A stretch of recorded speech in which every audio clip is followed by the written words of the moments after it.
bien. Ça fait 2 ans qu'on ne se retourne plus. Ça fait rien, ça Coupe fait rien. Davis. La mode, c'est ce qui se démode. Coupe Davis, à présent ce soir, nous n'allons pas vous parler de la bande Yannick Noah. Ce soir, nous avons appris qu'il y aura désormais un tie-break au 5e set donc de la dernière manche en Coupe Davis. Enfin, plus de score de folie genre 12-10 ou 17-15 dans le dernier set. Un tie-break au 5e set en Coupe Davis. Est-ce, comme dirait l'autre, une révolution? Benoît Mélin, bonsoir. Bonsoir. Ouais. Non, c'est pas une révolution, c'est un cataclysme. C'est un cataclysme. Et ça vient encore d'ici, là, de Santiago, du Chili, où les membres de la Fédération internationale de tennis sont réunis depuis le début de la semaine. Alors je sais pas, c'est peut-être l'altitude, la pollution, ou peut-être qu'ils infusent leur tisane avec de la feuille de coca. Je sais pas, mais ils moulinent du neurone, ils n'arrêtent pas. Alors, après avoir fait le tirage au sort de la Coupe Davis 2016, là, hier ou avant-hier, je sais plus, je suis perdu, ils ont élu aussi un nouveau président. Après les 16 ans de règne de Richie Beattie, notre Blatter à nous.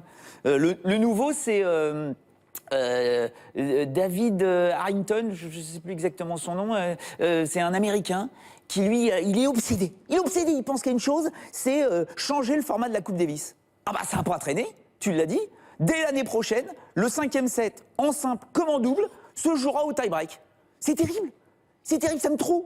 C'est comme si tu assassinais Homer. C'est comme si tu tuais l'héroïque.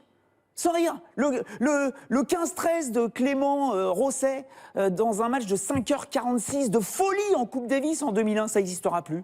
Le 18 que tout le monde a vu dans le 5e set du 5e et dernier match de la finale de 96 entre Butch et Kulti, qui donne la victoire à la France. C'est fini. C'est fini. C'est fini l'épique. C'est la fin d'une époque qui a écrit les pages les plus glorieuses d'une Coupe Davis qui a quand même plus de 200 ans. D'accord ? Et sans rire, on pille petit à petit notre patrimoine tennistique. Tout ça pour faire revenir comme ils disent, soi-disant, pour faire revenir les meilleurs joueurs. Ah bah oui, c'est sûr. Quand tu vois les quarts de finale de la Coupe Davis de cette année, sur les 32 joueurs sélectionnés dans les 8 équipes restantes, il y a un seul joueur du top 10, le Murray. Il n'y a que lui. Ça fait un peu pauvre, un peu désordre pour une compétition qu'ils appellent la Coupe du Monde du tennis. Alors faut tout changer. Ils parlent même de compacter la Coupe Davis en 15 jours. D'accord ? En 15 jours, dans un même lieu, avec 8 nations, pas plus. Super, faut imaginer le truc. Espagne-France en demi-finale d'une Coupe Davis dans 2 ans à Toronto. Ça va être torride. Bonjour l'ambiance. On va vers du tennis sans sel, sans goût, sans saveur, sans chaleur, du tennis qu'on oublie. Alors bien sûr, les télévisions, elles sont contentes, super, le tennis, ça va rentrer dans les cases, on va bien le formater.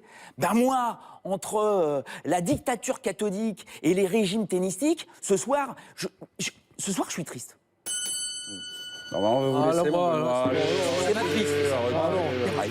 Moi aussi, je suis triste. C'est vrai ? Oui. Non, on en reparlera. Je te consolerai tout à l'heure. 96 avec le 5e set d'Arnaud Butch, c'était la première fois que mes parents me laissaient veiller On en reparlera. pour regarder la fin. Non, Non, mais c'est des moments de ne joie. fais aucun souci, on en reparlera tout à l'heure. Guardiola, à présent, cette saison, Guardiola.